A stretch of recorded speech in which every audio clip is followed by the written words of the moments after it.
started at least. Oh, okay, there it is. It's been a long time since I've done one of these. Yeah.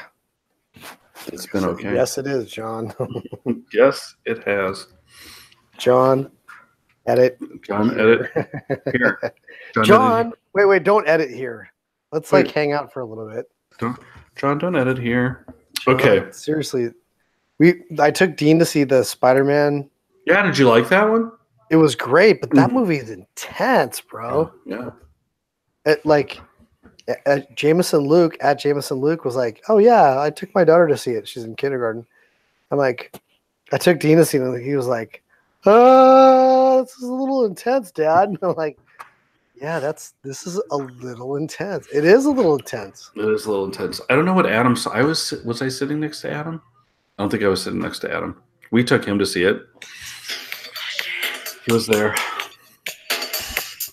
Here we can. You know what? That brings up a good thing. I can lead into that. Yes, you can. I've got my first thing. Oh. All right. Okay, ready? John, edit here. Hello, and welcome to Grumpy Old Teachers. What? 2019 version. Isn't this Techlandia, John? I don't know what we're going to do with Techlandia, Scott. I think Techlandia has sailed off into the sunset. I think it is gone. Oh, John. It lives on what do you put your what do you put the Bentley Brothers on? Potomatic? I mean, we're still on Potomatic, bro. I know, and I just cannot pay for the Potomatic anymore. I think it'll just live there. I think we're at like $1,200 a year out of our own pocket. But, yeah, I just can't do it. We love our audience. Yeah, the two of them, Mom and Dad. We love you. Gene Bedley.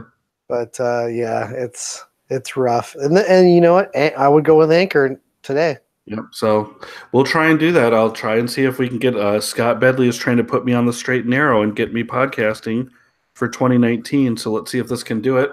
I'm John Samuelson. This will do it. This will do it. This will do it right here. This could do it, or this could totally sink it in one foul swoop. We don't know.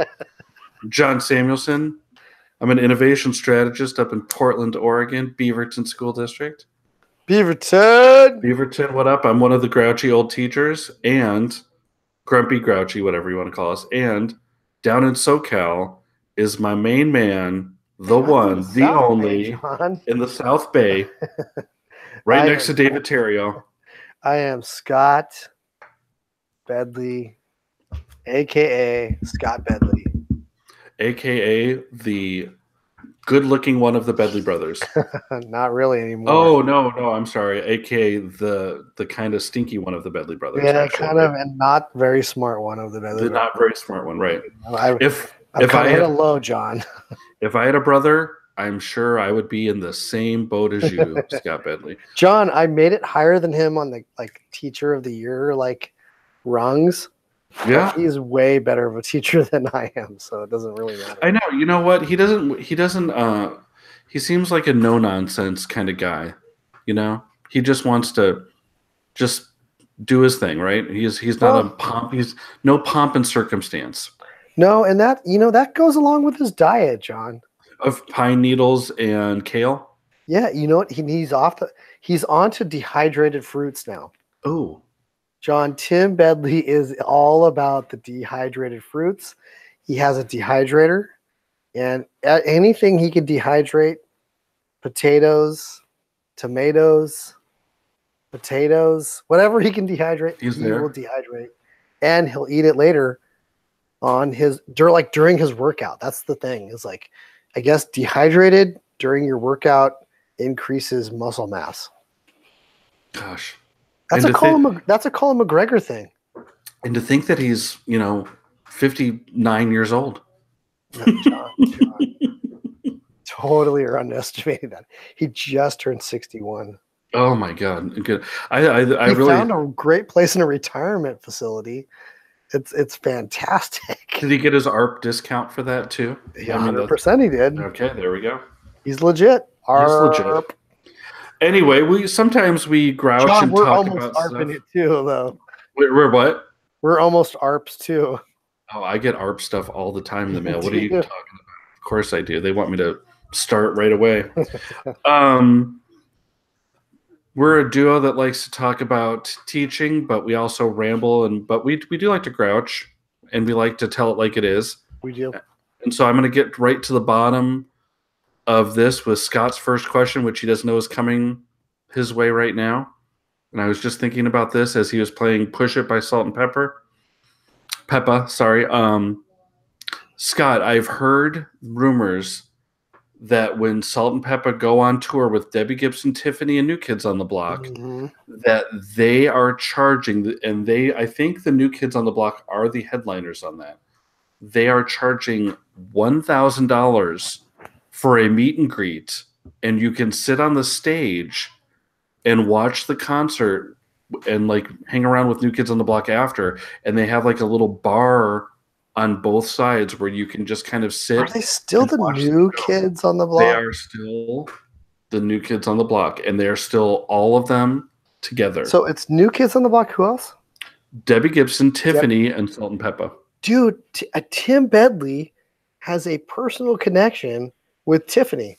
Okay, what is that? I think you've told me this before. He might be able to get some VIP passes, John. I'm not even kidding. Really? I have no idea what the connection is, but he knows Tiffany. If I could get the $1,000 ticket and sit on stage and watch all of them, and Tim could hook us up for free, that would be worth a plane flight. I would take, what's the go 2009?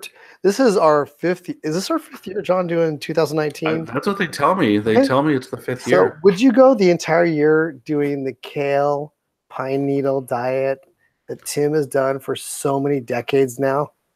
I would if I looked like if you could assure me that I would look as handsome and fit as Tim Bedley, then yes, I would. Because that guy is a rock.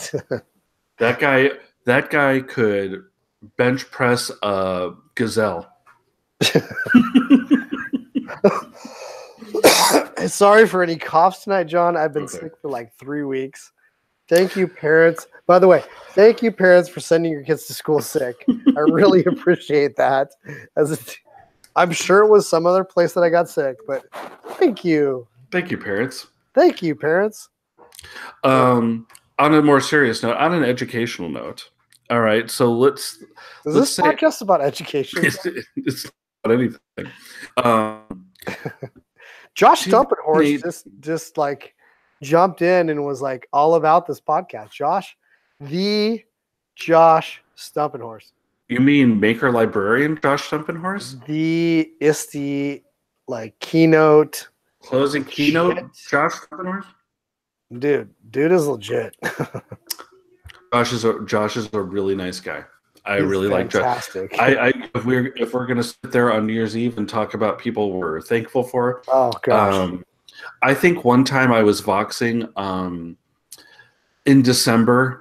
It had been a long December. Is that a song?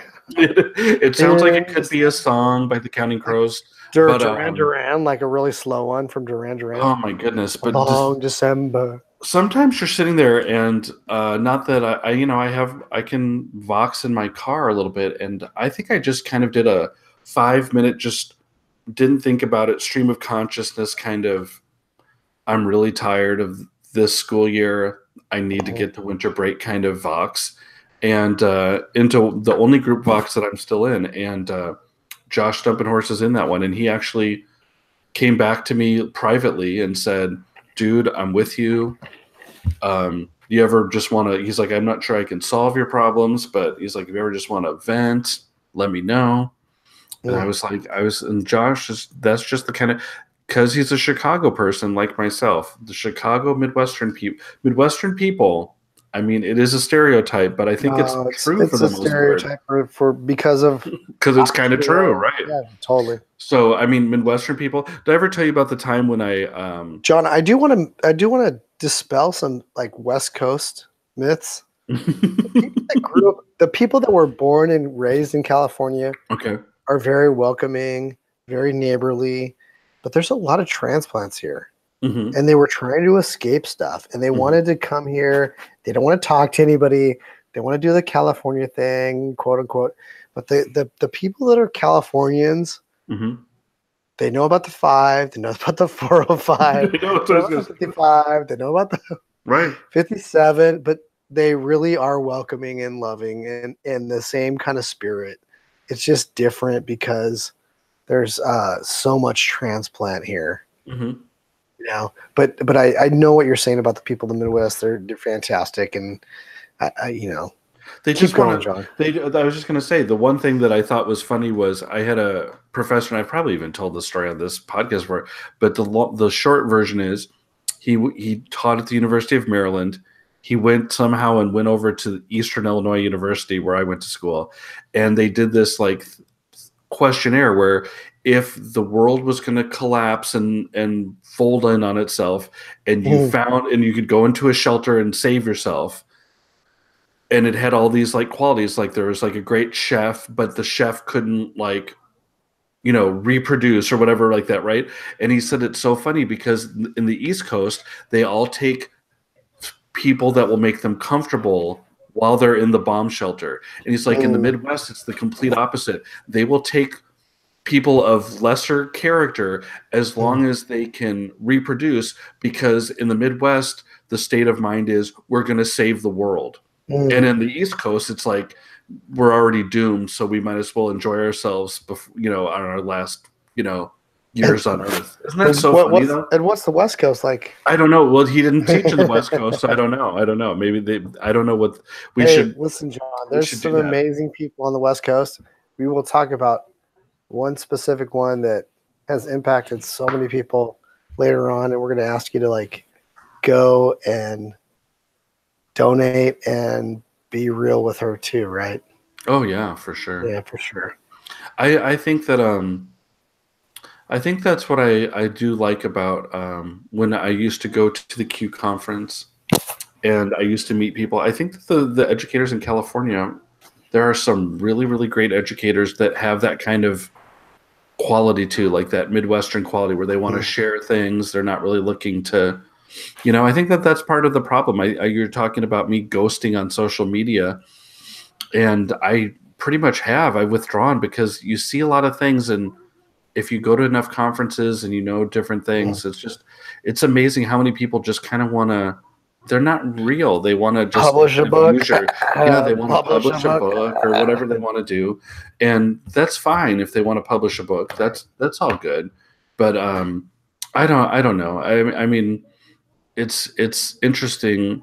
Like if you just watch that and I'm like, I kind of always think back to what you say, Scott, where it's like, okay, a lot of these people that are writing books, number one, aren't really even classroom teachers. They're not even classroom teachers. But they're number two. They're right. They're just trying to like use connections and come up in the world for like so they can become rich educators. I don't know. I didn't get into education to become rich. I had parents that were teachers, so I knew what I was up against. But there's nothing wrong with that. I just posted like or like reposted a great blog about people in education taking on things and not asking for money. Mm-hmm. It's like the principal says, "Hey, we got this district committee. Who's going to take it on?" And nobody says, "Well, are we going to get paid for it?" Mm-hmm. And part of me is like, gosh, we give up so much, and we feel like this is such a profession of service and of giving, yet it's impacting our lives in so many ways now, and it stopped giving back as much as it was giving at some point. Mm-hmm. And I don't know how to explain it better than that, but it is tough to explain that to younger teachers. And I teach at a school, John, where there's a tremendous amount of young teachers. I'm saying, hey, listen, you deserve to have a balanced life. You deserve to have, family, friends, and a life outside of this education world. Like that's an okay thing. There's nothing wrong with that. You shouldn't feel guilt about that. You shouldn't feel bad about that. But it happens really early on in a teacher's career where they feel like, if I don't volunteer for this thing that the district's offering, if I don't give my time, if I don't do this thing, then I'm not this altruistic teacher. Mm-hmm. I'm not this ultimate teacher kind of like philosophy. And I said, that's not true. That's a myth. That's a complete lie. And so many times we as teachers and veteran teachers especially need to say to those young teachers, hey, listen, it is okay to say, number one, I should be paid for what I'm giving. And I'm a professional and I've spent so much time and I got so much debt from college and whatever that it is okay for me to say, I want better than summer school rate. I want my hourly rate when you ask me to stay past my hours. Mm-hmm. And that's not unreasonable. Mm-hmm. You know, if that's what you're asking me to stay past my hour rate, then pay me my actual rate. Don't pay me some like rate that's like less than what would be expected. Yeah. But that's kind of what happens. And you know, I don't blame administrators for that. I think they're in a situation where they're trying to save money as much as possible because it's not provided for them. But gosh, John, I'm sorry I'm getting too heavy early, but this is like no, we have so much to talk about, John. I know. Well, I feel like that is totally a thing right now where I've been watching, I don't know, people about like blogging, maybe a little bit about like being mindful of themselves and taking time for themselves and all sorts of things. But it's not easy because I watch my wife, and she doesn't work in the same school district that I do, but I watch her truck off every weekend. Like every weekend, Scott, she goes and kills about 3 or 4 hours on a Sunday at school. Yeah, You because know, she trying wants to to get do stuff what's right up. for kids. Right. And the it's time's not tough. provided for her. Right. And the time is just not there. It's not built in. It's sad. And I was looking at an article, and of course I couldn't read it. I couldn't read it all the way, Scott, because I'm not a member of the New York Times or the Wall Street Journal or whatever it was. But I did see a couple of different articles linking back to it where they were looking at this year, and they said that this has been the year that finally it's kind of starting to give, and teachers are leaving, and they're leaving in droves because mental health, because lack of pay, lack of respect, lack of time. And then the whole thing is, I think I was talking to someone the other day, and they were talking about just like, oh, well, you've got to love having the 2 weeks off right now for winter break, which I barely made it to, and I probably spent the whole first week of winter break until yesterday, just totally decompressing and trying to just kind of like get my life back in order a little bit, catching up on sleep and doing things, and talking about like the months off in the summer. And I'm like, the months off in the summer, you better cut the plural S off the month that you get off in the summertime now. Is just like, because I literally have all of July. I started back August 6th. I got out at the end of June. I didn't have hardly any time, and it really wears on me. And like the cycle, Scott, to get days in on the calendar in our school district is insane right now. I don't know who makes our calendar. I need to become part of that committee or something and be the voice. But people would hate me then, because I'm like, you're not giving teachers any. So like, there's days of face-to-face. We have like more days of face-to-face teacher to student interaction than I think any other school district in the state of Oregon. But at like what price is that's us down in California? But at what point is it? Are we going to just factor in like quality of days, because everybody is so stressed out that they could use a day off here and a day off there? And we need to go down a little bit we need to think about quality and not just quantity, because just because there's quantity doesn't mean that there's quality instruction going on. If the teachers, and I'm talking just about my students, because I'm not, right, as we say, I'm not really a teacher. I try and help teachers the best I can, but I'm not a classroom teacher. Now that'll all probably change in 2019 for me, but until it does, and until I hear the news, I mean, I have to sit there and watch my kids. I have 4 kids that go to my school district. They are so burnt. They were so burnt out. And it's like, why? Who is making these calendars? Why are we stuck in the, I mean, I don't know what you think. You can tell me better, Scott, now that you've gone back to 9-month school calendar. John, did you like the year round, or did you like the 9? I really like the year round, just for the breaks for the kids and the staff and everything like that. But one of the problems I have is that there's a perception that when teachers are off, we're getting paid. John, we are not getting paid for this time off. Yeah. It's not paid vacation. I know people that work in a professional job, they get time off, but it's like paid time off, or they get vacation days. It's very different though. Like I have contracted days that I'm paid for, and I have non-contracted days that I am not paid a cent for. And the perception is like, oh, you get vacation. No, I'm not being paid for that time. I need to go get a part-time job driving Uber or something like You'd be good at that. You would be good at that. Dude, I should be driving DoorDash for him. The amount of times that we order DoorDash. Do you get a discount for that? Oh my gosh, I hope so. I pay myself back for it. No, we really don't order it that much, but it's just like the reality is that teachers are not being paid for summer breaks. They're not being paid for winter breaks. They're not being paid for spring breaks. That is non-contract time. And the reality is that the perception out there by a lot of people is that is somehow vacation time that we're being paid for. Wrong. We are not being paid for that.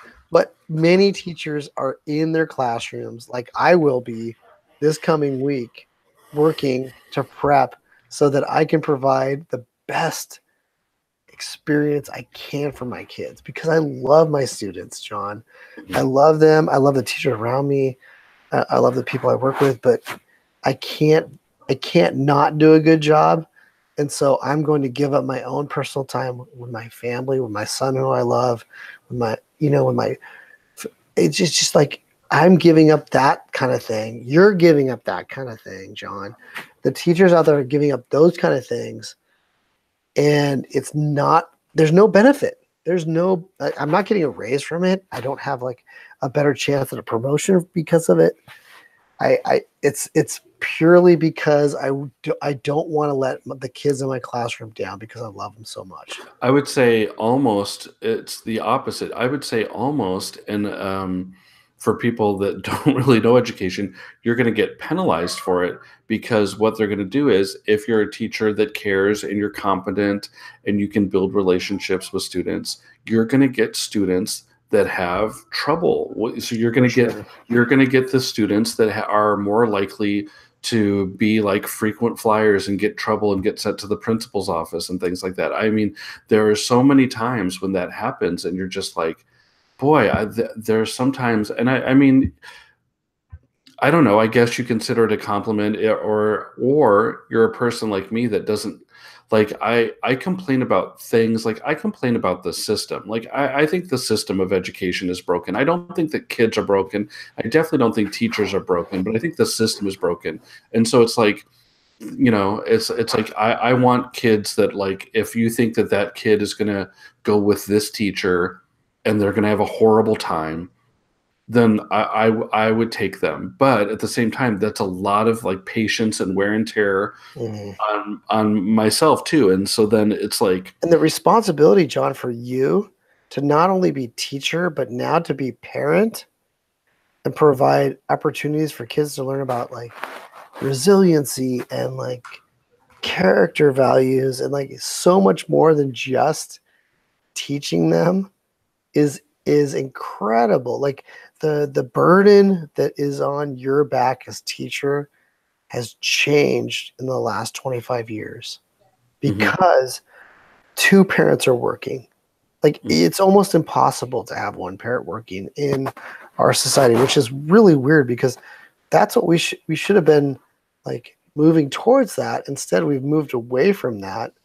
And it's just the burden for you as teacher and TOSA and administrator and, site principal has become, I've got to do the job of a teacher, a parent, a mentor, all of it. I've got to do it all. And I've got to do it without really so much authority to do so. Here, I was going to tell you, Scott, be careful when you're moving because I can hear a little. Can you hear the interference on that one? I can't, but I will. Okay, fix that for sure. I don't know. It's like when you're moving, it's weird. I don't know. Well, this brings probably rubbing against my shirt. How's that, John? Let's see. It's better. Just don't choke yourself, right?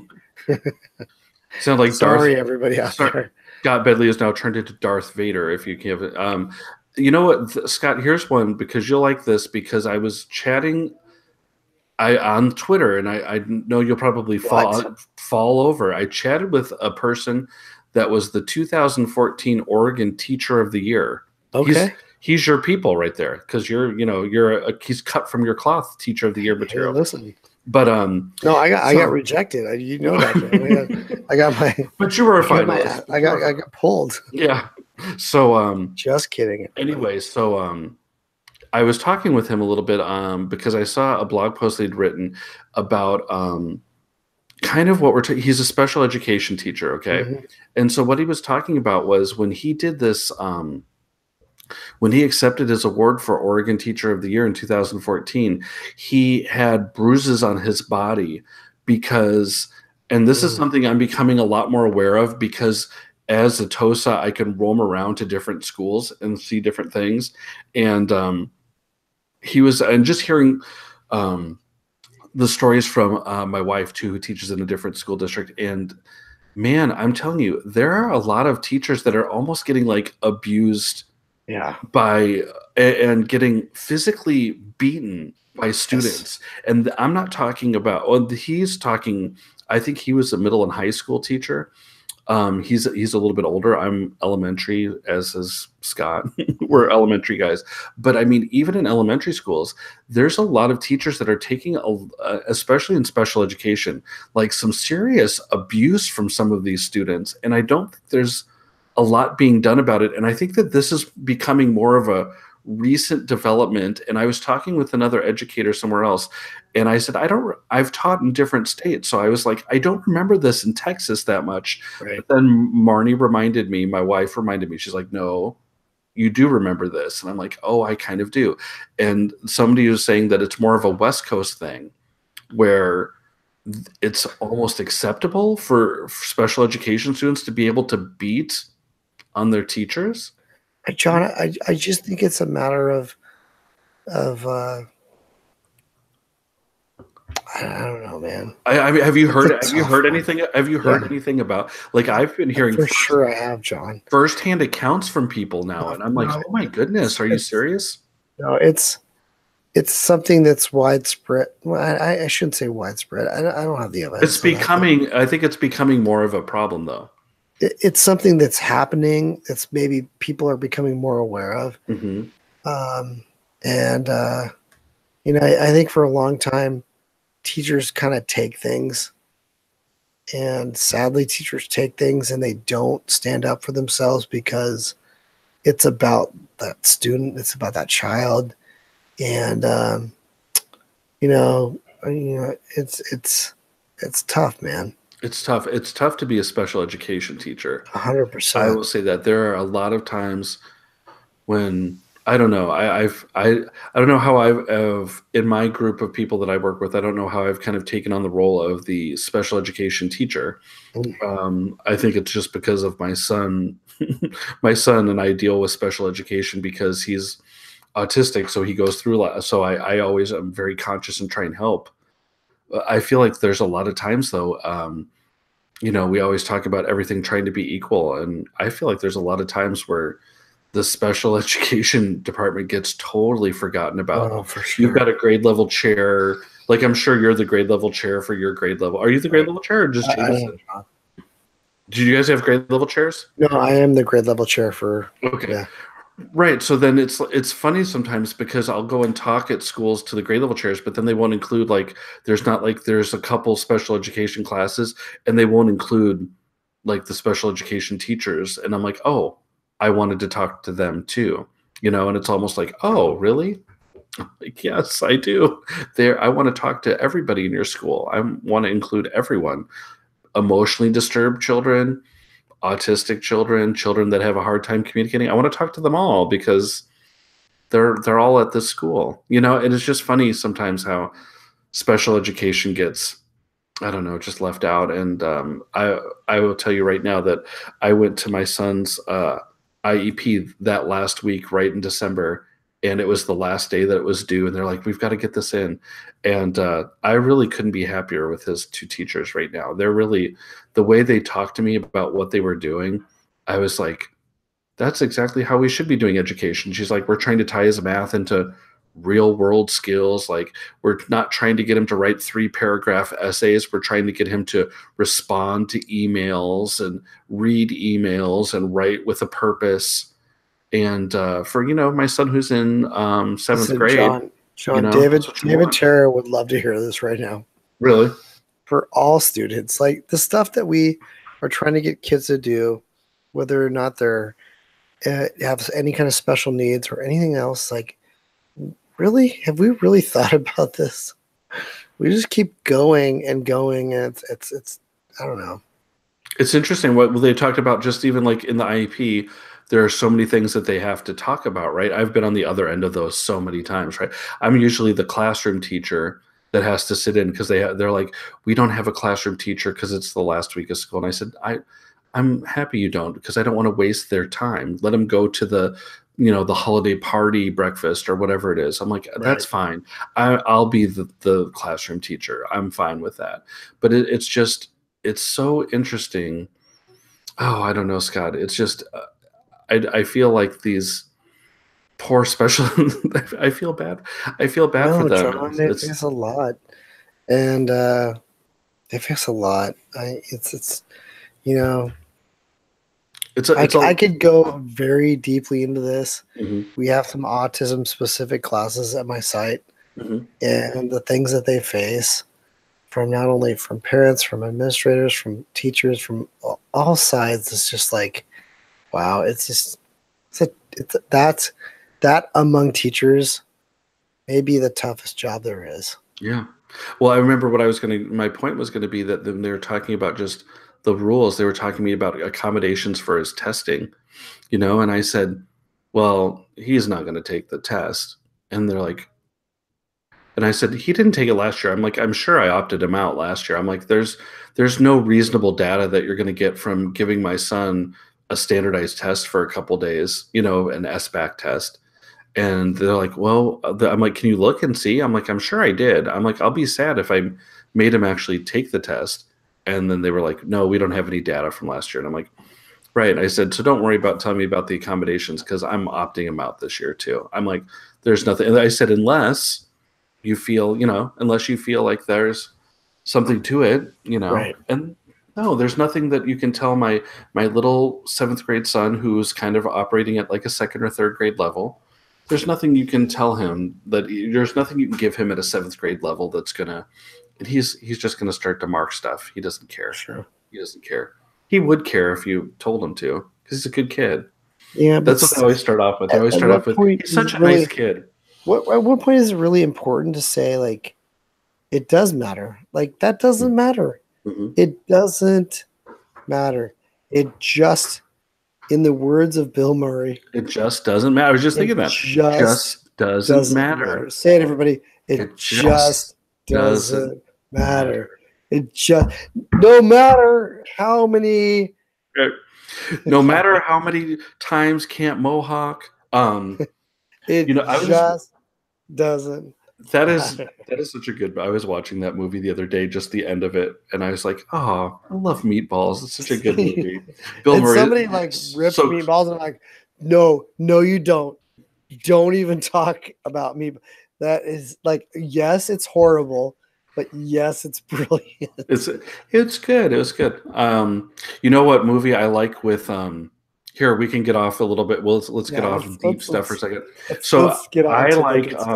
So do you know at the end when they have little Rudy? That's the kid that Bill Murray mentors, right? So he was in a really underrated Chicago movie from the late 70s called My Bodyguard. Did you ever see My Bodyguard with a giant kid? Oh my God. Yeah, that's a great movie. That is a great movie. It's a really great movie. Thank you for bringing that up. Oh my gosh. If you haven't seen, all right, so we're old. Like I won't say anything, but in 2019, one of us will turn 50. What? And, John, I'm so sorry for you. I know. Look at. But judging by beards right now, I know that it would put me in the front running. But Well, I got a low light that makes me look much better. But yeah, My Bodyguard is a great movie. I think it's got to be from like 1979 or 1980. But that is a good school movie too. And Matt Dillon's great in that. And I forget who the dad is, but his dad, Mr. Peach. But that's definitely a movie that, like, Meatballs is classic Bill Murray. Don't get me wrong. And I was watching some of it. I'm like, wow, the stuff that flew in the 70s would never fly nowadays. There's a radio talk show that I listen to in the morning that has like millennials watch movies from like the 80s and then respond to it. And like, or in the 70s too, they're like, oh, we're gonna make this millennial watch Animal House. And it's like, they're like, oh my gosh, there is a lot of problems with this, but it's funny because there's a lot of problems with this movie. Yeah. So yeah, I've seen it where they have the people that haven't watched Seinfeld. And they put it into like a little panel, and then they have the people 12? Watch Seinfeld. I want to say they're probably about 18, 19, 20, the 18 to 22 range. Maybe, but they hadn't seen Seinfeld. They'd heard of it, and then they're like, as they watch some of the John, clips, you're making me feel like, older and older as 2019. John is about 1 hour away. 1 hour, everybody. 1 hour to 2019. If you're on the West Coast, on the East Coast, you're asleep. If you're in the Midwest, you're asleep. If you're in Hawaii, it's 1 hour on the West Coast. Woo! How many people did you know? A lot of people that went to Hawaii for winter break. I know some people. Actually, my nephew. Yeah. Tim Bedley's son, oldest son, went to like Bali or something crazy. That's awesome. That's awesome. And he was celebrating the New Year like, I don't know, 12 hours ago or something crazy like that. I think Brian Briggs definitely went to Hawaii for his winter break. Brian Briggs, he's supposed to join us tonight, John. Oh, is he? Yeah, well, he made promises. Okay, well, I don't know. He's been promised me he'll do a podcast for me for 9 months now. Well, he's busy. He's busy. He's a busy man. He's a Q board member. Right. We're all busy though, Scott. Let's be honest here. We're all busy. We're old. Are we, John? We have responsibilities. Hey, John, I'm going to be up in Portland in February. Okay, what are you going to do up in Portland in February? IPDX. IPDX, what's that? You tell me, John. Oh, okay. I was trying to toss up. I was trying to be a goose tossing up volleyball to you there. I know. Well, I think I'm not sure. I haven't really looked into. You know what's sad, Scott, is that well, what is IPDX? Okay. I was excited that Darren asked me to be a part of this. Do you mean published author Darren Hudgens now? Do you know that Darren's written a book too? I do know because I contributed to that book. John, did you? Because it's on like fake news. Oh, there you go. Right. He took your book. He took your book. No, he didn't take my book. Okay. No.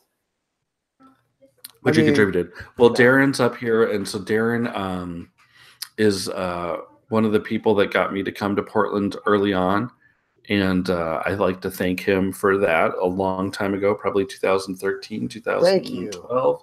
Thank you, Hudgy Bear. But so one of our good conferences that comes up, and it's every year in February, is the IPDX conference. And it's very small. They cap it off. It's probably about 350, 400 people maybe can attend. And it brings all the Oregon people together. It's really nice. Cool. It's a nice conference. And so he's bringing up Scott to do some sessions. Scott has still got the bug to present, whereas I now have completely, I guess, lost the bug. I don't know what I don't know what I got. Like 3 more ideas to share, and then that's it. I'm out. Okay, that's good. What's one of your ideas? What's one of your sessions going to be? I'm talking about. Let's see. What is talking one of my about a revolution sounds like I'm talking about. Let's give them something to talk about, Scott. Okay, I'm going to keep throwing out song lyrics until you get research communities that I presented many years ago, John. Probably 5 years ago in my own district, and they're like, "Well, we don't want to hear about this." And then once, like other people were using it, they're like, oh, we want to hear about this. So it's research communities is basically around the idea that you can't start with write a paper anymore. You can't say, here, write a paper on this and expect the kids to know how to research correctly. You have to start with, how do you research correctly? And it's a structure that builds that into the process of like some kind of end outcome. John, we are addicted as a profession to product. Mm-hmm. When I walked into the first grade classroom of my son and I look and I see 17 different projects that are identical, but they have a product with them, I realized we're addicted as a profession to this product. And I think that's a big problem. So I'm going to talk about how there are processes out there that we can break that addiction and really focus on the process rather than the product. So do you want me to I'll offer my services to help, Yes. and I will help in a Diane Main sort of way, and I will come up first and I will do addicted. I might as well face it. You're addicted to product. Might as well face it. And we'll do that. We'll go addicted to product. And I'll come in, I'll just do my Diane Main song parody, and I'll just sashay on out of there. 100%, John. If you don't do it now, I am coming at you like a spider monkey. There we go. Yeah. Well, that's totally true, though. I keep thinking back. That's like 70s education. Here, we want you to write a paper on the French Revolution. Go. Right?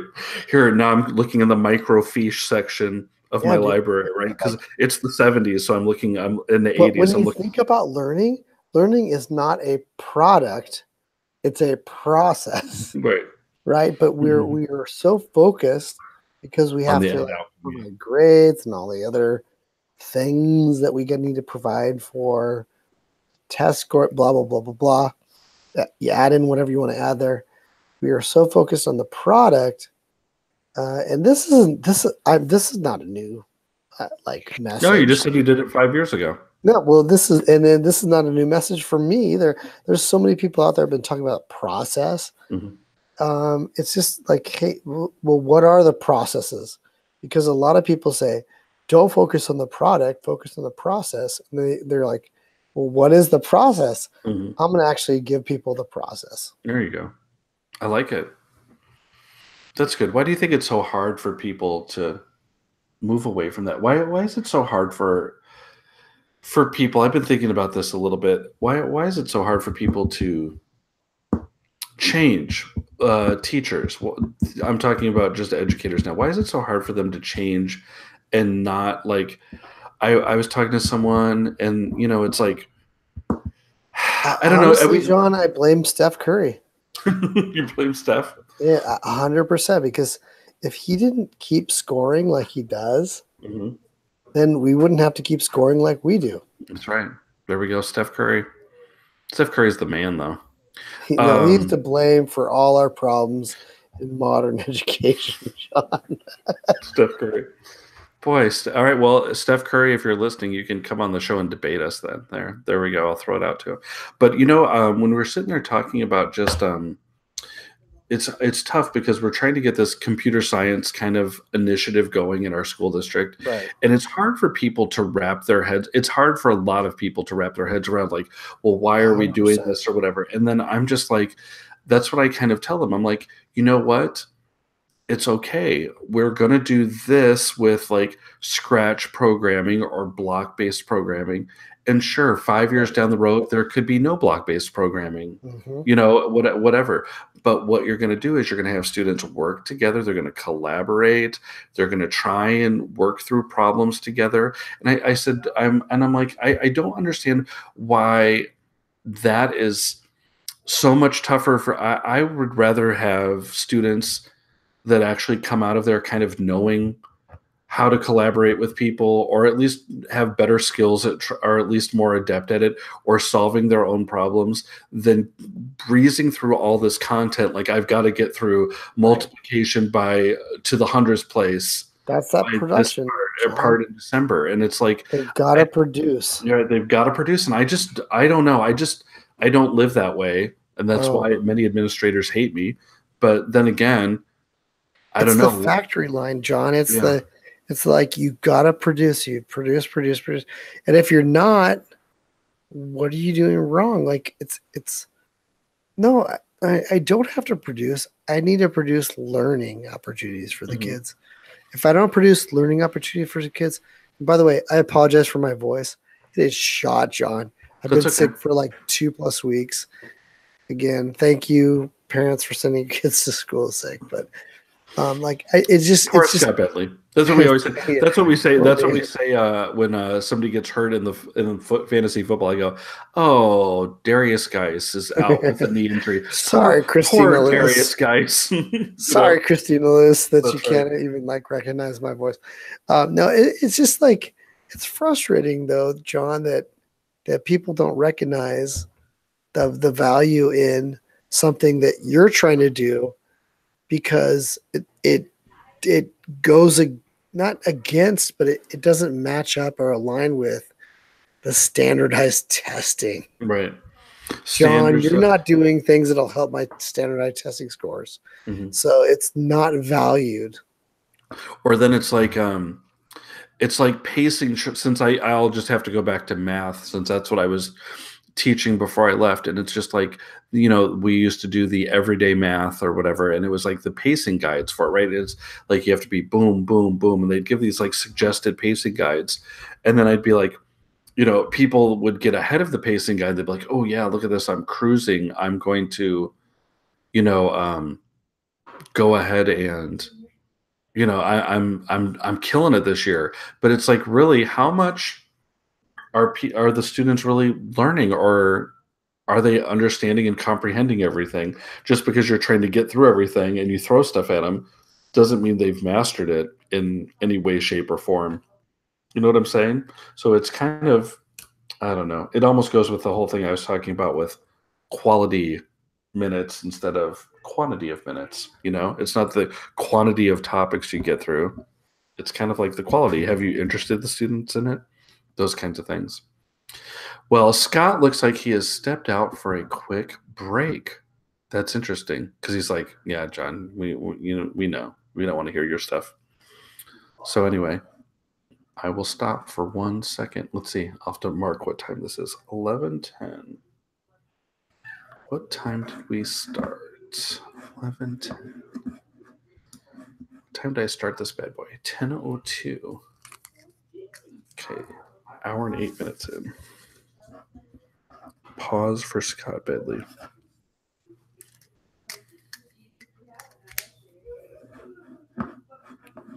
By the way, we have 0 people watching, Scott.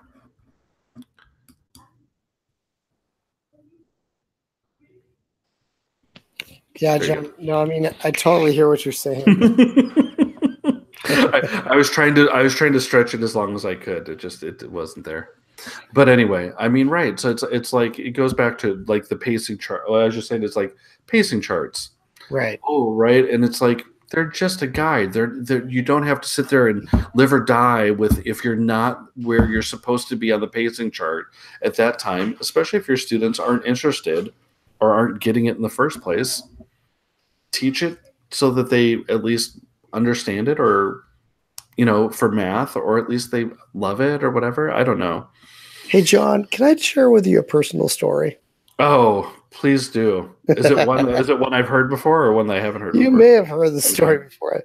So I'm very fortunate that my father-in-law paid for a vacation in Tahoe this last Christmas vacation, right? Okay. So we go up there, and my brother-in-law was flying into Reno, which those of you that know Tahoe, it's about 45 minutes from Reno. And you have to kind of go down that little. It's kind of a steep hill to get down there. It's a very steep hill. He's flying in from Portland area. He lives in the University of Oregon State. Yeah, Oregon State. Corvallis. In Corvallis area. Sure, I'll keep finishing the story for you. Thank you, John. So we go to pick him up, right, and everything like that. And there's a little waiting area, John. and there's literally like 100+ parking spots. I'm not kidding you, John. 100+. And it's like the cell phone waiting area. It's in Reno. It's kind of like a dead town. I'm not even kidding. It's basically I've like, been to that airport. Yes, I know. Who's going to Reno in the dead of winter? Nobody's going to Reno except unless they're going to Tahoe. Unless they're going to Tahoe, but really, there's not a lot of people in Tahoe either. So, John, we go there and I park, and I'm like, I'm going to park here in this spot so I can just pull out of the exit. There's like one entrance and one exit to this like cell phone waiting lot. And I'm like, this is perfect. I'll park here. I'll be able to pull out as soon as I get the call from my brother-in-law that he's in and I got him going on. So I park in this lot and there's maybe like 3 other cars in there, maybe 4. And they're like scattered throughout. And without a doubt, John, someone pulls in. I won't even describe them, but a person pulls into the lot in their car, drives through 100+ spots they could have parked in, John. 100+ spots. And where do they pull? Right next to you. Right in, not next to me, but in front of me, so that I can't pull through and exit this lot. I have to like back up and go around them. And I was just like, so like ultimately, John, no big deal, right? Who cares? Like, I don't really care. But ultimately, John, like, why did you park right there? I know. I don't know why people do that. Why do people do that? Or why they could have parked in like 100 other spots, and they parked right in front of me, blocking me so that I couldn't like pull out easily to go pick up my brother-in-law. I was like, seriously? Well, it's almost like if I go to IKEA and there's about 1,000 people there, and I park way over, and I park in like the most remote area, and then you come out and there's somebody next to you, and inevitably that person is getting into their car at the same time you're trying to load all your IKEA stuff in. You're just like, or they're trying to get to the one empty space next to you, even though there's tons of other empty spaces. You're like, really? It happens so often, Scott. So often that you come out of like a movie and the person's parked like right next. You're just like, of course you are. Like, I'm trying to put my groceries in. Why does that happen, John? Right. I really don't park close. I don't mind walking because my chunky self needs to go over there anyway and get some extra steps in. I'm with you, John. You know? I don't know, Scott. I don't know. There's some things that just can't be explained. There's some. It's like, why? Here. I've got one for you. Yeah, please help me understand this, John, because it's a bit of thing for me. It's like this irritant that I'm like, I don't understand why. Why would you do that? Like, I would never do that. Had I pulled in that lot and saw a car there, I'd have parked in like the 100 others. I would have parked far away from them. That's just me. And I pulled into IKEA, 100 other spots, right? Yeah. Maybe 1,000 other spots. Right.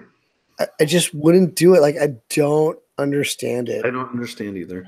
Well, it's like this. It was funny because in December we were talking about this is going to get me in trouble if anybody from my school district listens to it, but it was well, let's say this happened in like let's say it happened to Brian Briggs' school.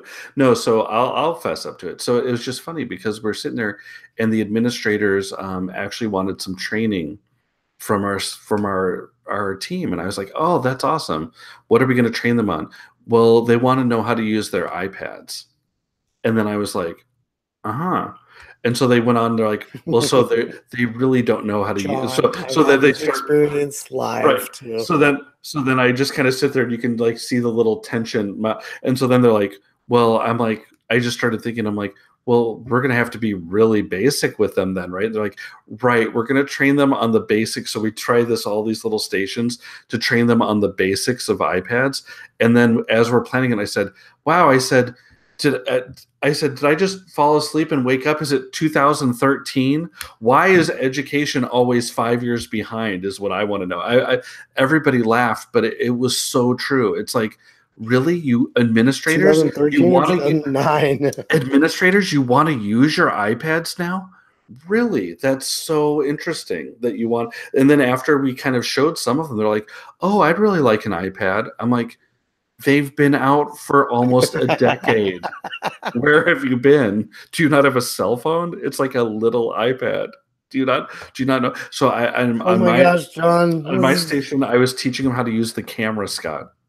That's what I taught them. Wait, there's a camera on an iPad, John? Wait, Scott, hold on. Everybody stop. Go check your iPads right now. Is there legitimately a camera? I'm telling you, because I am in shock. Well, unless you're using an iPad 1, there on the rest of them, there's a camera. So in the year 2000. That's totally year 2000. I should start doing that at our meetings. But so I just laughed and I was like, I always say the camera is the best app on the iPad. It's honestly, it really is. It is. And so anyway, but yeah, so I was just kind of going through and showing them, you know. Besides the Rube Goldberg app, Rube works. Well, so it's just funny that's just, I don't know. I just thought that was funny. And I'm like, wow. And then, you know what the funny thing is, and Scott will know this about me. Tell me, John, what the funny thing is. Here's the funny thing. So the funny thing is, you know. The funny thing is, I got my claim to fame. My claim to being edufamious is that I am, or even is that famous. An Amish thing?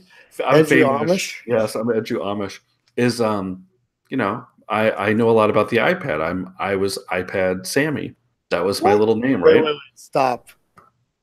So John Samuelson? Yes. It says it on my AKA the iPad Sammy. That's correct.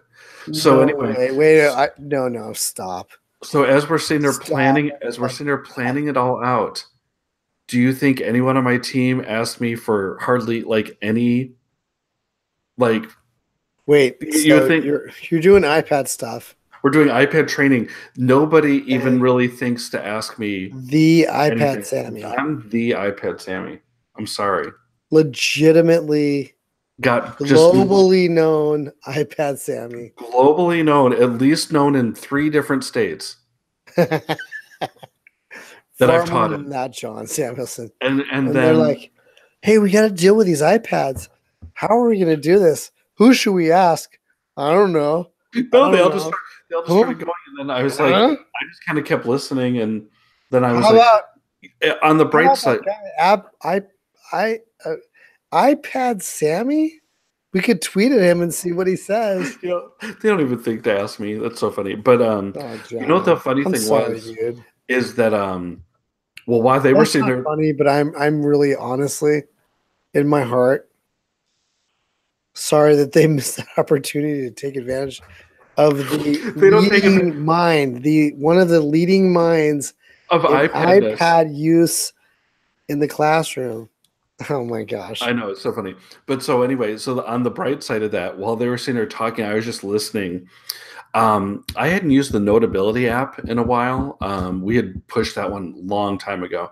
And boy, they've really beefed that up. So it's really like Nicole Carter was just telling, like was showing me some of the stuff on there. And I was like, holy cow, I haven't really had any use to take notes, but Notability is, I think, probably the best note-taking app that's out there.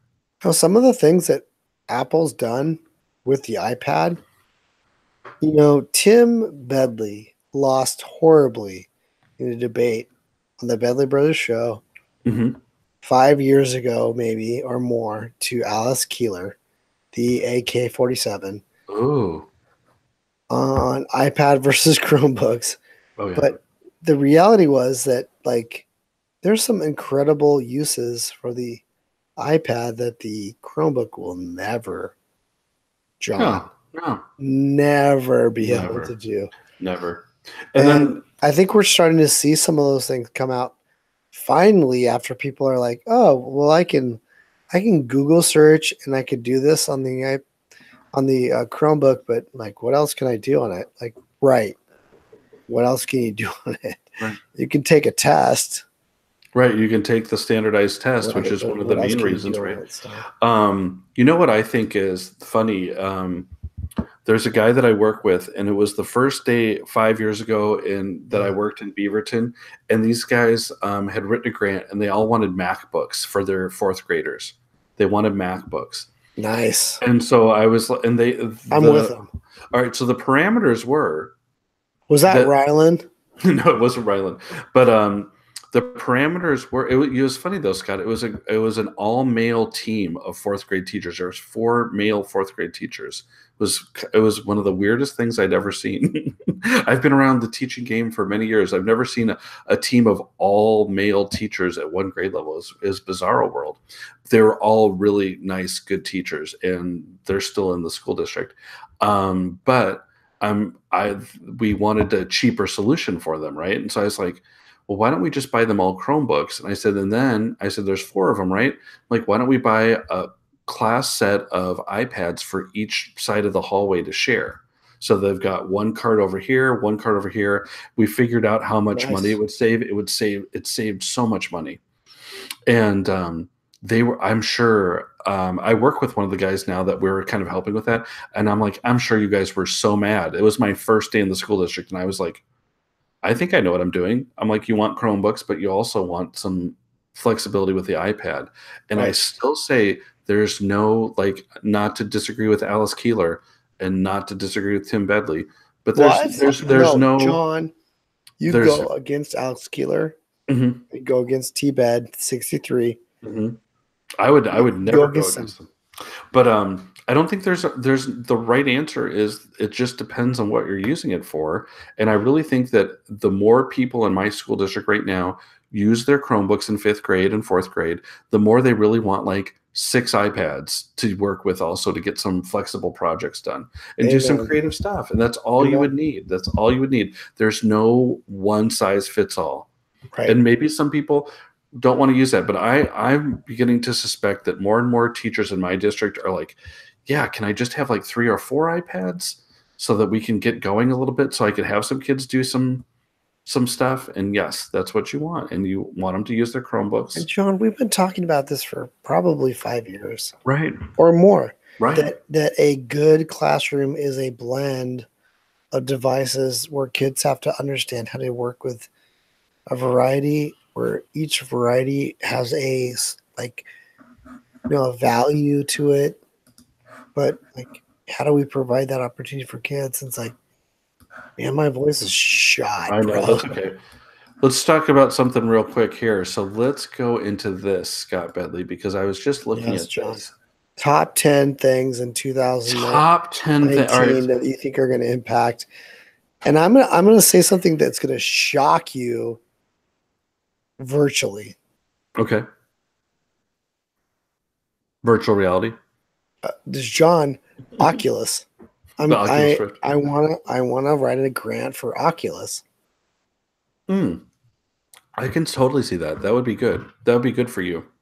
I think it would be good for me. I think it'd be good for my kids, and I want to put some Oculus. I want them like walking aimlessly towards walls and hoping that they find something important. And then bumping into it going, oh. So you need Brian Briggs to come down for you. No, I was Brian Briggs. So I was thinking about 2018, and I have to say, I think I'm kind of happy to see it go. And I'm wondering what's out there. If 2019 brings my return to the classroom, I'm just thinking, what are some of the things, Scott, that you would look for? I really think that I don't look for, we were kind of debating this the other day. I look for an administrator that will not get in my way and kind of like help me out a little bit. But I think that that's the most important thing. And I don't think it's the people on my teaching team. We were kind of debating this the other day. And I think I can work with a lot of people. And if the people that I work with, I don't agree with like philosophically, then I just kind of go in and do my own thing. I don't really need to be like, I'll get along with them and I'll sit in meetings and, waste an hour and quote unquote plan with them or whatever. And I don't mind bouncing ideas off of them, but I'm pretty much going to do what I'm going to do if they're not with me. If that makes sense? But I do want an administrator that just kind of like supports me and one that I don't know, that kind of has like a vision. I think administrator might be the most important thing if I'm trying to pick a place to go back into the classroom. I think an administrator that will like be hands off Hmm. and trust you is really vital. Hmm. John, like the further I've gotten away from the like Skype and like the more it's drawn me back in. Hmm. And I just think I see an opportunity for okay, so I'll give you like a real concrete example. So I had some students that are like, I really love this author, Rob Booyah. Hmm.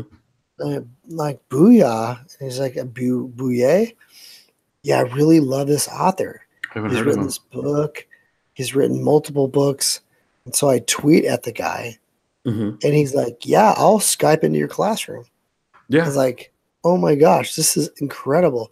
So he Skypes into my classroom, answering questions, talking about what inspired him as a writer. Like, I can't do that as a Hmm. teacher. Hmm.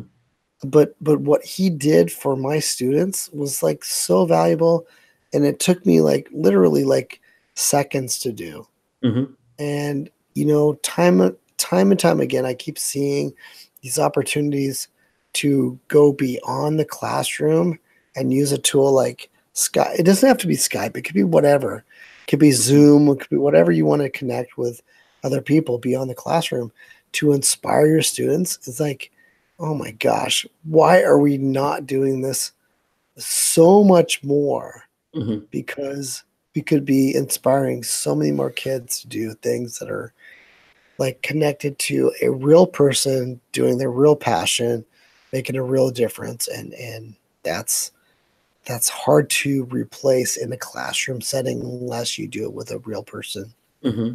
I think, right. I think that's true. I think that that's sometimes my downfall too, is because I want teachers, when I come in and do a lesson, I want them to like take that lesson and then I want them to have that lesson so that they can do it the next year or put it into whatever they want to. And I think that sometimes teachers just want me to come in but just to see like a different face and have somebody come in. And I understand that. At the same time, right. It's so easy with some of the things that we have in place now. I mean, right. I mean, besides John, Skype having to change, it is so easy. besides me like forgetting my Microsoft password, which I have to change umpteen billion times. But I mean, That's the pain about I Microsoft. think that that's the thing, right? I have my Microsoft password now, and I have it on lockdown because I've been changing up to new Right. passwords. But right, is that the only thing? Like, how much time does it take to tweet at someone? And then Nothing. you'd find it doesn't take but about 20 seconds. Right. And if you don't get an answer, so be it. But if you go to the Skype website, there's so many different things where you can. I think about stuff all the time now that now that my time out of the classroom could be coming to a close, and I'm just like, boy, I think I'm going to be so much of a better teacher now. I like there are so many things that I want to do, and From I like don't that don't whatever involve you want to, right, John. right. It's like if you want to bring a professional athlete, like whoever you want to bring into your classroom, there's someone out there that wants to come in and share with your kids. It's like authors to like professional athletes to whatever it is, scientists. John, this last hour of code, we had people that had done behind the scenes engineering work on Minecraft Hmm. come into the classroom and share their perspective on what was happening with Minecraft. How did the zombies become zombies? Oh, they were like a poorly coded pig. Hmm. The original designers decided like we're just going to leave them. We're going to call them zombies. Like we would never learn that just from like Right, just from regular yeah. content, but like to have some engineers come in and share that, I was like, oh my gosh. Now all of a sudden coding Minecraft expanding beyond becomes like oh, this is like people created and I can create this too. Mhm. How do I go about creating this? All of a sudden it presents this challenge and this curiosity that provides an opportunity for a lot of kids. Yeah. Do you think that not to rain on the parade or anything, but this Rain is on it, John. this is a serious question. Do you think I really see a decrease in the popularity of Minecraft the last few years? Don't you think it's? Do you think it's on a downward slope, or is it not with you? It is here for sure. I haven't seen that where Okay, I'm at. that's good because I like Minecraft. I haven't seen that. I know Roblox old. is making a little bit of a push, but I've seen a lot of kids that really love Minecraft still. My daughter's right behind me in on her computer, and she's still playing it. Yeah. And we were like, remember when we went down to that Minecon? That was like the last Minecon that they had because now they do it virtually. Right. But that was the last in place one. That was like scoring tickets to see the Beatles when we got our Minecon tickets. It was big time. Or who? James Harden. James Harden. So anyway, but yeah, dude, that beard hides a lot of Minecraft. It is. That is. He's kind of like a creeper. He kind of looks like the original creeper. Well, so, anyway, to spare your voice, I know it's interesting stuff that's going on.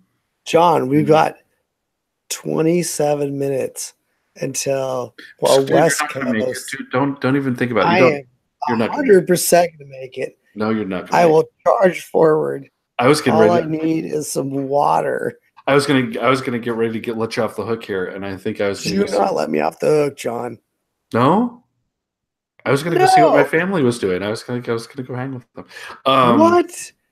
People would be sad about that. Oh wait, Greg Gardner says, "Don't go, John." Greg Gardner does not say "Don't go, John" because there's no one watching. Stephen Davis says, "Without John Samuelson, this is not a podcast, especially with just Scott Bentley." Hey, so what am I going to do for a podcast? Seriously, what am I going to do this year in 2019? Am I going to have to do it by myself? I'm right here. Okay, you sure?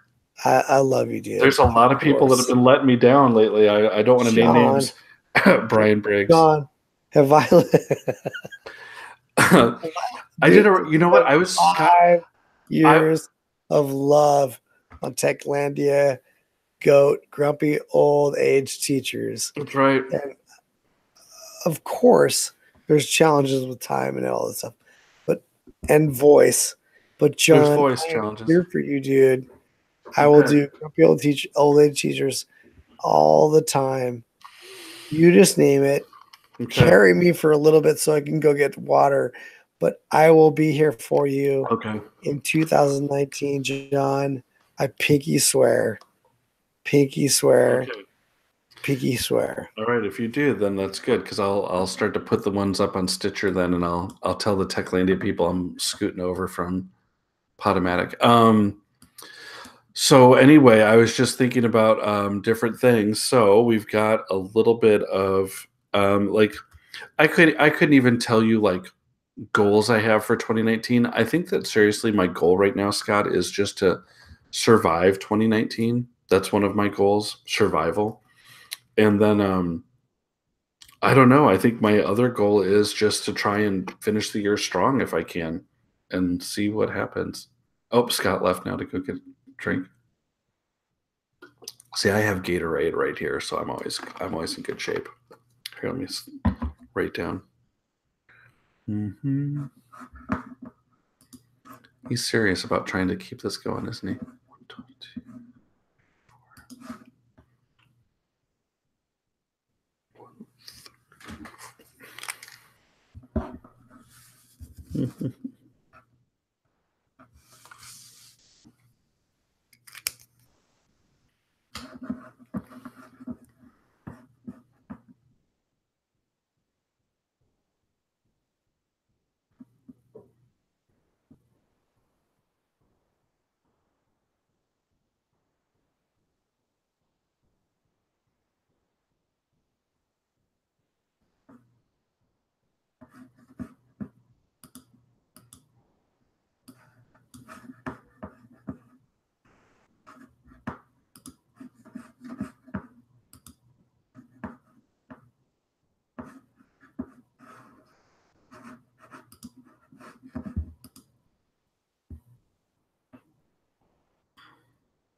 On your Frozen.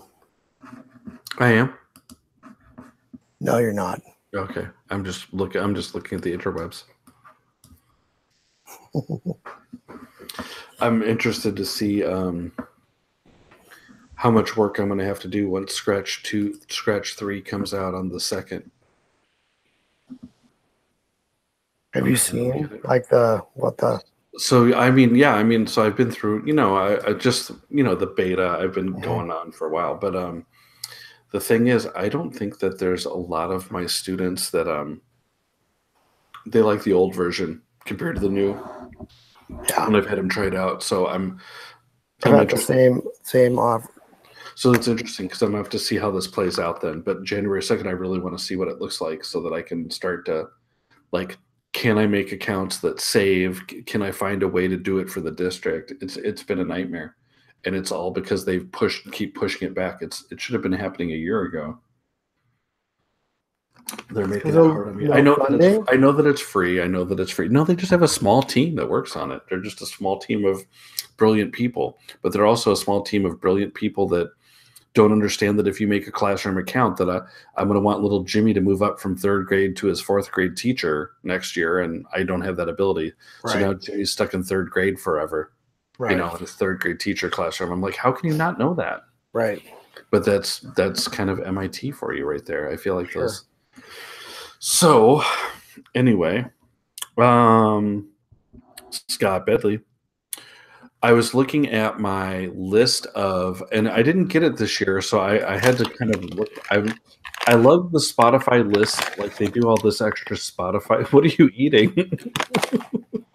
What are you eating?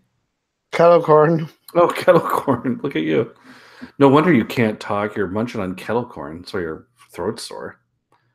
Could you get something drier? Do you want to go get some Triscuits or something too? So anyway, I'm looking at my top songs for they always give you the 100 songs you've listened to the most in the year. And then of course I always get mad at my daughter for sneaking a couple on, and I'm like, gosh, you've got your own account. Quit using my account. But I don't have much new music this year from mine. There's a couple of bands that I found that I really enjoyed. But for the most part, as I'm kind of looking down some of this stuff, it's a lot of the same stuff. Like I think Drake is one that added on a lot this year because I really like the Drake album. But as far as like new stuff goes, I listened to this person from Australia, and I went to go see her in concert. Her name's Hatchie, and she does like old kind of like 90s stuff. And then there's this other band called Hines. I mean, that's kind of what I feel like what my music tastes are. But I really Friday night, John. I don't feel like there's a lot. Like there's a couple of like the new Justin Timberlake. There's only like a couple from the Justin Timberlake. Right. There's a couple from Childish Gambino. And I did listen to Kids See Ghosts, the Kanye West's little thing. Mm-hmm.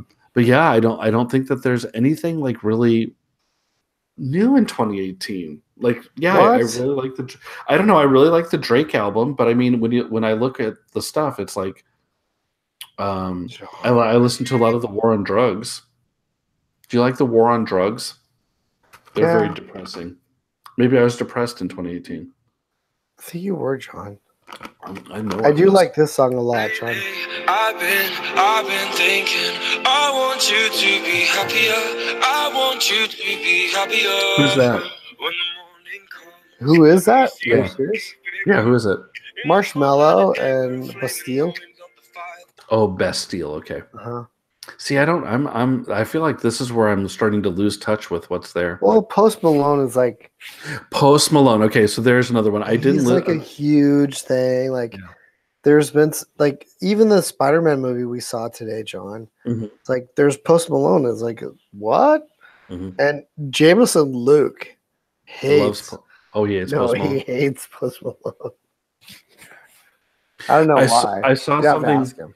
I saw something on Post Malone where he had spent $40,000 last year on like Postmates, kind of like what you're talking about, and that he really almost, when he, which makes sense to me, because if you're a celebrity and you don't want to go out and get your own food, I mean, I assume you have somebody for it, but you can get the Postmates just as easily. So, but he ordered, like, I think his number one thing was like Olive Garden and Kentucky Fried Chicken.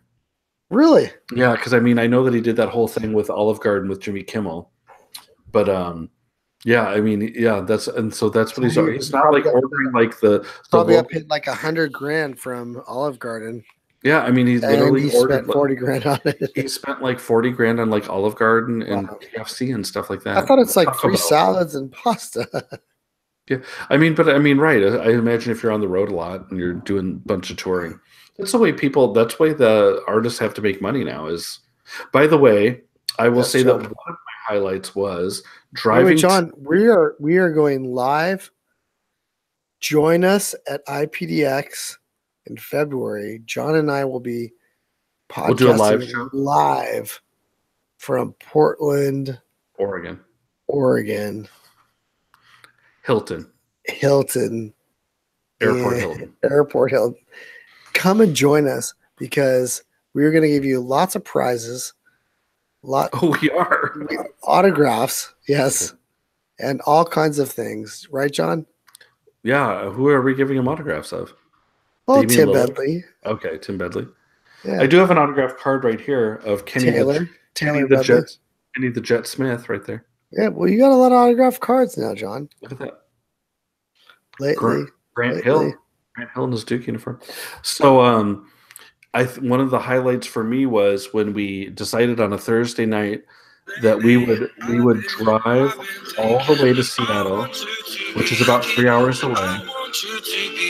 You're gonna interrupt. And what am I supposed to? I can't even hear. And then we went and saw Beyonce and Jay-Z, and then we drove back and got back at like 4:30 in the morning, and then we taught the next day. Slept for like 2 hours. That was a highlight. It was a good show. Jay-Z and Beyonce, I highly recommend it. Wow. It was good. They weren't playing Portland, so we had to drive to Seattle. I can't imagine them being bad, John. That's for sure.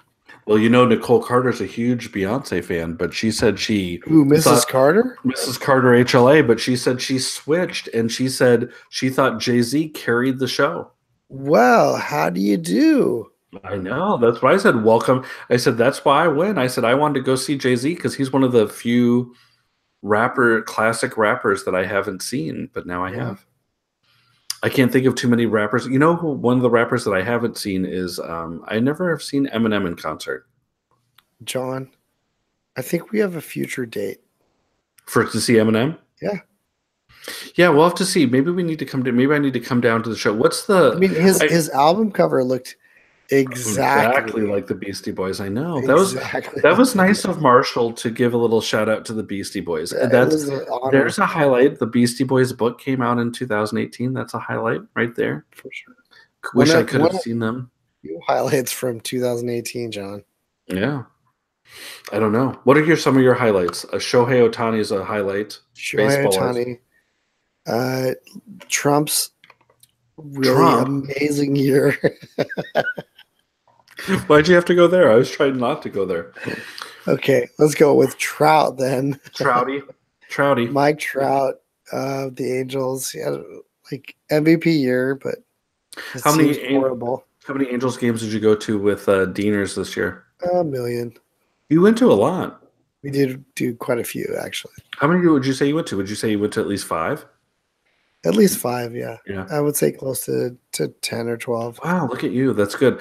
I couldn't even drag cheap my seats, John. Cheap seats though? Yeah, cheap seats. That's okay though. In baseball, I feel like you can do that. Mm-hmm. Right? Baseball affords that. I have not seen the Blazers this year yet, and I mixed up the day. I thought they played Golden State last night, but they played them Saturday. So I missed that. I've seen Golden State play already this year, John. I know. You saw Golden State. They got bounced too, didn't they? No. Houston bounced. Actually, they got crushed. Right, that's what I'm saying. They got bounced by Houston. Far more than bounced, John. Yeah, they lost by a lot. A lot. How was that conference, by the way, the HLA or Hey, you know what? The English Language Arts, ELA? What is it called? What is the it's official called title? the National Conference for Teachers of English. So NCTE. Not to be confused with NTCM, or else John, you'll be doing math. it was awesome. It was really cool. I got the chance to present with some like really amazing people, and I'm sitting up there. This is behind the scenes little, and Gail of like two sisters, Gail, and she's like, "Do you see who's in the audience on a pad of paper?" I'm like, "No," and she's like writing down names of people. I'm like, "Oh crud." Really? I've got to present information to these people. It's like, wow. Who were some of them? Do you know? Do I know them? Oh gosh, I don't know if you would know some of them. Right, I'm so out of language arts teaching because I didn't do it for like the last. Well, I didn't decade. either. Like at the beginning, I was like, I don't even know, and I was like, oh wow, like Todd Neslony's here, incredible. See, that doesn't impress me because I've seen Todd Neslony. But I've put Todd Neslony in the hatchback of my car and smashed him into the car with Jake Duncan, and then ridden really fast over bumps to get to like a Mexican restaurant. So Okay. that doesn't impress me with the Todd Neslony. Todd Neslony and I go way back. There were some amazing authors there. What was really cool to me for NCTE in Houston was that you could go into the floor of the like and just get like book after book for free. There was like a pre-release that's not coming out until like April or June or whatever, autographed by the author. So you could get all these incredible books for free, pre-release, and get a chance to read them ahead of time. So that to me was like a huge value of that conference. But oh wow. It was a good conference, man. Where is it? It was good to get out of the tech world for sure. Emor, it's in Emor next year, right? What's that? Emor next year, right? That's my slang term for Baltimore. For yeah, Charm City. Yeah, I would go for sure. I would go again. There's just some really incredible people that I would want to go and see their sessions and learn from them. And I did find this, John. The amount of technology integration that was going on was way far behind. Yeah, it was sad. Conference tech that has to do with like ISTE or something like that. It's like, it's on the edge, or it's maybe a couple years behind of like the cutting edge people. Like NCTE, 5 to 10 years, John, 10 years behind what's going on. So technology wise, it'd be interesting if we could ever just get like, you think about how they have, I don't know. You just think about how they have, everything kind of siphoned off into NCTM for math and NCT, what we just said for language arts and, ISTE and all those things. It'd be nice if we could just get one nice conference together with some people that was quality, that wasn't a cash grab, that was actually an idea exchange. I mean, I don't think that would ever happen because all those big conferences are cash grabs. I think whether it's language arts or math or whatever, because they have to get their money to for the whole entire year. But John, boy, it would be nice if we could combine. I've got stuff. one in the works. You do? Yeah, I do. What's it called? Global School Play Day? But it's along the lines of something that's never happened before. I'm going to talk to you about it.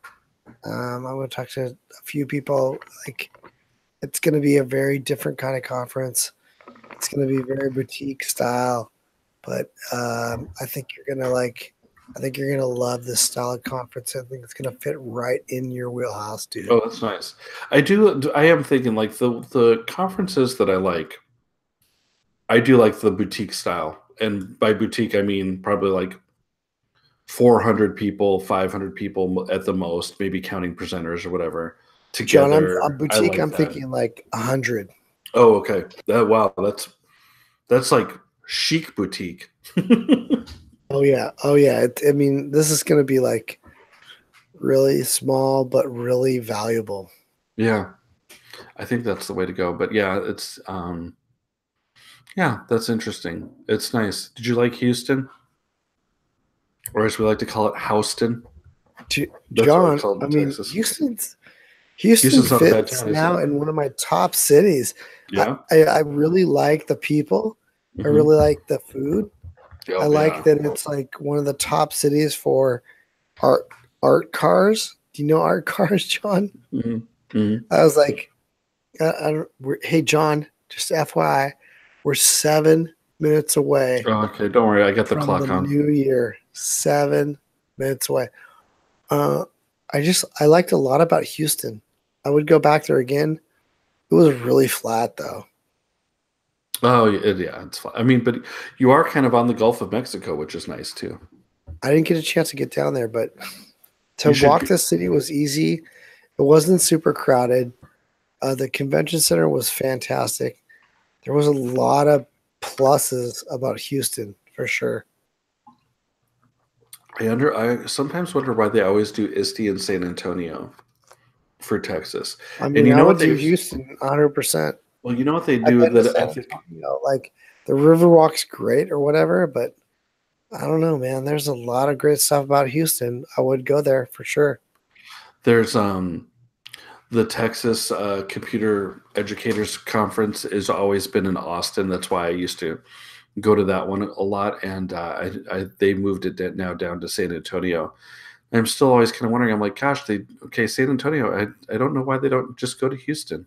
You Yeah, know? why are they not looking at Houston? I don't Like know. I don't understand. Oh, Houston's like again, good restaurants, like great. The convention center is fantastic. It's like the way the layout of it mhm. feels a lot like Philadelphia ISTE to me, rather than like Colorado or some of the other ISTEs that are just like, this is confusing. Yeah. So like Chicago, if ISTE happens in Chicago again, John, I would not go there.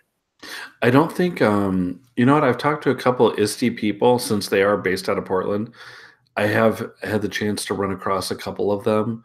Oh, I went to the thing, and you know where I saw them was I went to that thing in Seattle, that little creative, that was kind of boutique-ish. There's only probably about 150, 200 people there at that Nice. conference, which was nice. I kind of like that one. Maybe that's why I liked it so much, because it's smaller. But I talked to some of the people that were at ISTE there. They're like, yeah, Chicago, not. I don't think it's going to happen again. I think that's crossed off the list now. It was nice. It was nice for a year to go back there and visit my family and stuff. And so it was kind of an experience. And I don't know when my kids will get the chance again to see like my high school and stuff. But Right. No. And you had some personal reasons to go back there, John, but like other than that, yeah. If you didn't have personal reasons, Yeah. it was left tough. a lot to be desired for sure. It's just not in a good location. There's not a lot of stuff around there.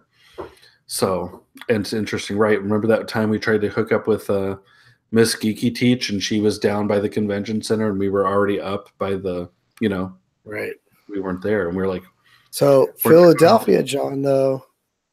Philadelphia, you gonna go? People are posting. They've been accepted. Oh yeah, that's good. Free presentations. Mm-hmm. So ISTE can make money. Mm-hmm. Say it with me, John. I don't know if I'm gonna go to that one. You got accepted? Did you get accepted? Oh no, somebody put one and one. No, I mean I did get accepted, but it's like I'm presenting with somebody else. I don't know if I'm going to go, John. Yeah, I don't know if I'm going to go either. We got accepted for our big Illuminate Ed thing finally, so Nicole was really happy about that. But then I was like, okay, that's good that you guys got accepted. And they're like, well, you don't want to come? I'm like, John, 2 minutes, 24 seconds, dude. Oh, I just want to keep you on point. Okay, I got 2 minutes, and yeah. I got 2 minutes, 16 seconds, John. Okay, yeah, you get a 2-second delay on me then when I hear you. So there we go. But it's almost the new year. Almost the new year. Hallelujah. 2018 sucked for me, John. I don't think I really like 2018. I was just going to say, I don't think I'm sad to see 2018 close the books. I am not, bro. Take it away. 2019 can't be any worse. Don't say that. Well, it can be. Yeah. But gosh, dude, I'm telling you, 2018 was not good. No. Well, we can try and look forward to a better 2019. Yes, we can. And we'll try and get some things. You know what we need? We need a lot more people involved with Global School Play Day, Johnny. That's right. We need to get I want to try and get one of my whole schools in for Global School Play Day. I'm going to try and pitch them again one more time on Tuesday when we get back. Be the last time I get to talk to them. So I think the principal might be on board. That's the key, right? I hope so. We're down to 1 minute. I'm down to 1 minute right now. No. 1 minute in 2018, everybody. Last chance to say you're sorry for whatever happened in 2018. And sorry, Scott. I'm sorry for my voice too, John. It's really hit a low. Scott, I'm sorry that I poured sugar in your gas tank when I was down in Orange County. I didn't mean to. It was an accident. I was just carrying the bag of sugar, and it slipped in when I tripped, and your gas tank happened to be open for some reason. Hey, John, I 100% forgive you. And I also want to apologize for, just... You can't even think of anything. No, nothing is better than the sugar in the gas tank. Nothing's better than the sugar in the gas tank. That one's a good way to get with it. I've got 7, 6, 5, 4, 3, 2, 1. Midnight. Happy New Year, John. Give me a kiss, bro. I'll blow you on. Yeah. We're so Happy New Year, Johnny. We're so European, like that. Yeah. So anyway, welcome to 2019, John. Let's hope so. All right, so now that we're going to do this, let's end the show with what we wanted to end the show with, and that's not going to be good news. No. So we wanted to encourage people to help one of our own that's fallen on hard times, and I just learned of this like about 2 weeks ago, but I saw Scott tweet about it already. I need to share it out so that we can get her some support. But go ahead and talk about Jen Wagner's GoFundMe, Scott.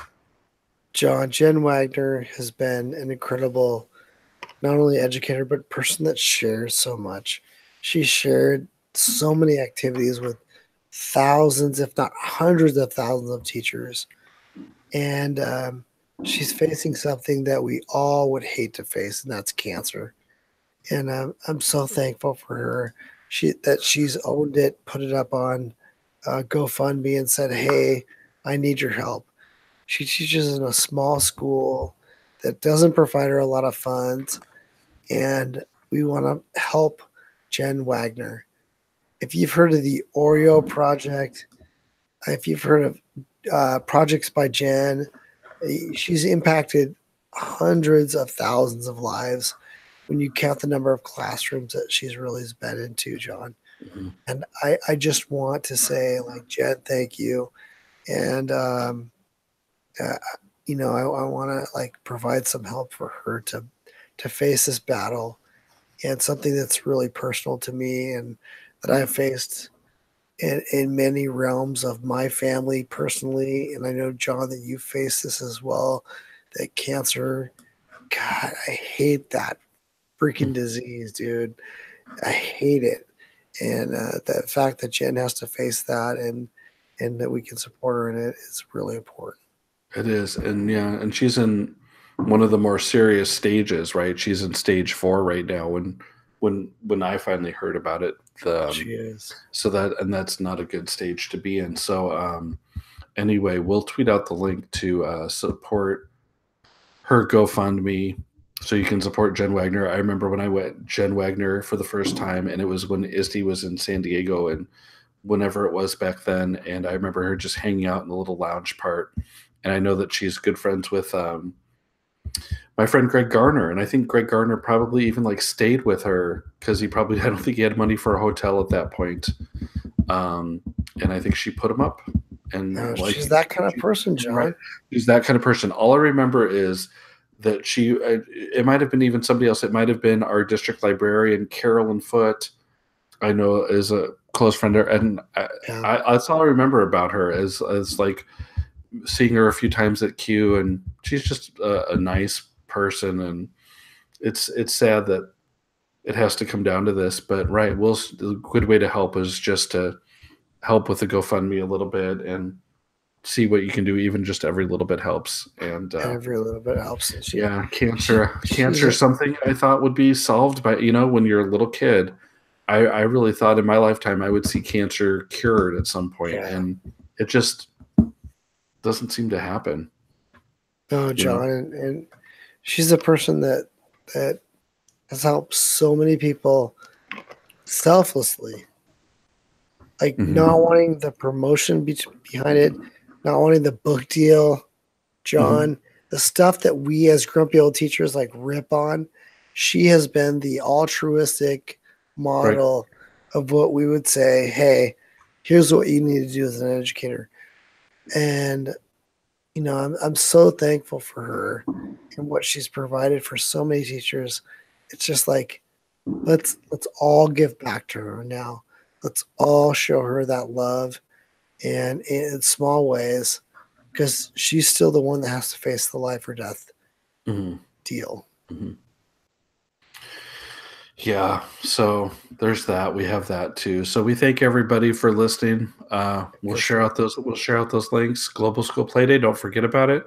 Scott, let's make a pact right now. Let's get at least 12 grumpy old teachers in this year. Let's do one a month. John, piggy proms.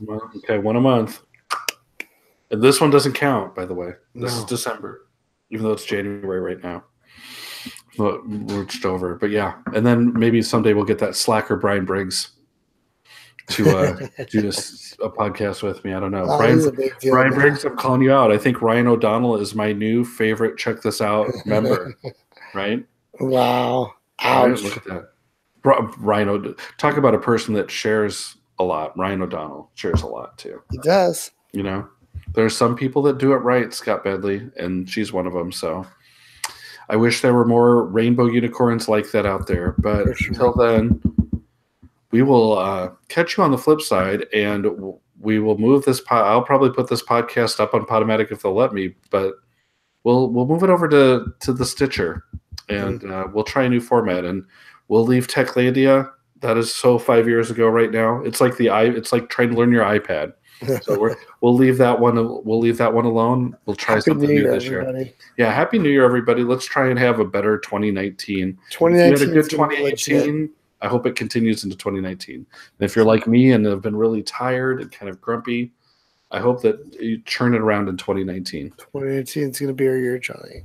Here we go. At least I know that I won't have my 30-year high school reunion in 2019. That happened last year, right? Gosh, I was like, yeah, that's. There's nothing that says old age, more than like looking on Facebook and seeing all the people at your 30-year high school reunion. You're like, oh, candles burning. Oh, I know, right? All right, everybody, have a good year. We'll catch you on the flip side.